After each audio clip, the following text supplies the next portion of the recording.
The drama surrounding Anthony Joshua's preparation for the Jake Paul fight has quietly taken on a deeper, more serious tone, one that goes far beyond social media hype or promotional noise. Behind the scenes, the mood is intense, controlled, and unmistakably deliberate. When a pound-for-pound great like Terrence Crawford walks into Joshua's camp, it sends a message that cannot be ignored. Crawford is not there for optics. He is there because Joshua is treating this fight like a real threat, a real assignment that demands elite thinking, elite execution, and elite discipline. Crawford watches closely, studies the sessions, offers insight, and his presence alone raises the temperature in the room. This is how champions prepare when they understand that reputation is always on the line. Joshua has always been a fighter who seeks growth through exposure to different styles and minds. He absorbs knowledge wherever he can find it. He listens, observes, and adapts. That mindset has kept him relevant at the highest level for years, even as the heavyweight division has evolved around him. In this camp, that curiosity is paired with urgency. The work is sharp, the sessions are purposeful,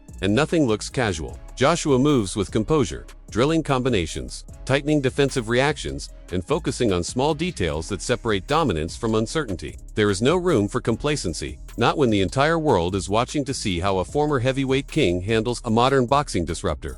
The physical demands of this camp are unforgiving. Joshua pushes his body through punishing sessions, designed to sharpen speed and timing while preserving the raw power that made him a champion. Recovery becomes just as important as output. Ice baths, controlled nutrition, and precise workload management are all part of the equation. This is not about looking good for cameras. It is about ensuring that every session builds toward fight night without leaving anything behind. The discipline on display reflects a fighter who understands that even perceived mismatches can turn dangerous if approached carelessly. Analysts watching from the outside have been unusually blunt about how Joshua should handle this fight. The consensus among many experienced voices is simple. This is not the time to play games. This is not the time to stretch rounds for entertainment. A two-time world champion and Olympic gold medalist cannot afford to give Jake Paul unnecessary time in the ring. The longer the fight goes, the more questions it raises. Joshua's advantage lies in experience, size, and power, and many believe the cleanest path forward is an early, decisive finish. Anything else invites narratives that Joshua has no reason to entertain.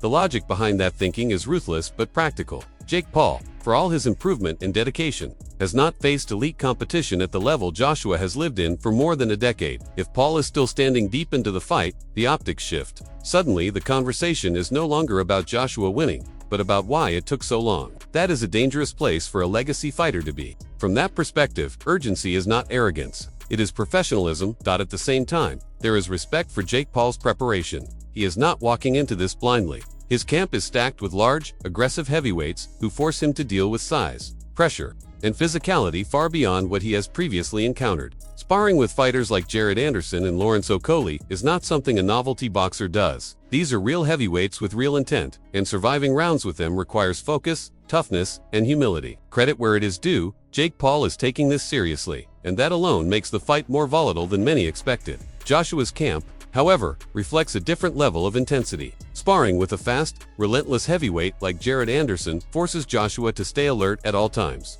Mistakes are punished instantly. Slow reactions are exposed. This kind of work sharpens instincts and keeps complacency out of the gym. Even if Jake Paul brings something unexpected on fight night, Joshua's reflexes are being honed against opponents who operate at a much higher level of danger.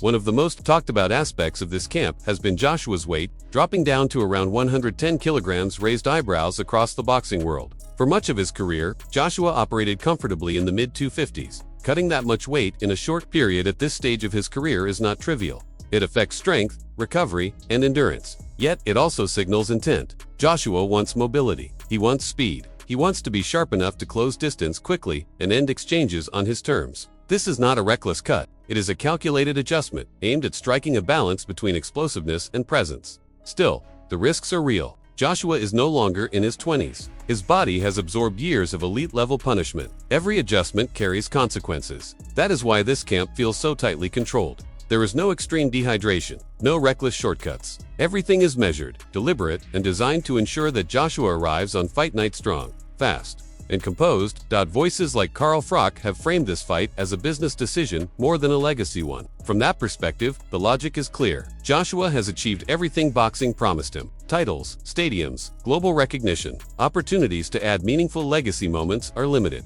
while opportunities to secure massive financial rewards still exist. Taking this fight does not erase his career. It adds another chapter, one defined by economics and spectacle rather than belts. Others, like Johnny Nelson, focus on the danger for Jake Paul. Heavyweight power is different. It is not theoretical. It does not forgive mistakes. One clean shot can change a life, not just a fight. Nelson's concern is rooted in experience, in understanding how quickly things can go wrong when size and force collide. From that angle, this fight is not amusing. It is serious, and it demands respect.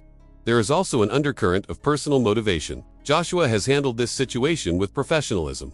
But the idea of being called out by someone from outside the traditional boxing hierarchy does not sit lightly with any champion. Disrespect, even when unspoken, fuels preparation. Joshua may smile at press conferences, but fighters like him do not forget where they come from or what it took to get there. When the bell rings, business becomes personal. As fight night approaches, the narrative remains unresolved. Is this a calculated cash out or a statement of dominance? Is Jake Paul chasing legacy or preparing for one final massive payday? The truth may sit somewhere in between. What is certain is that both men are all in, and the stakes extend beyond a single result. This fight speaks to where boxing is headed, how it balances tradition with spectacle, and who gets to define legitimacy in a changing sport. Now it's your turn. Do you believe Anthony Joshua should end this early and leave no room for debate? Or do you think Jake Paul can survive long enough to force uncomfortable questions? Is this smart business or unnecessary danger? Share your thoughts in the comments, and if you want more deep, cinematic breakdowns of the biggest stories in boxing, make sure to like the video and subscribe so you don't miss what comes next.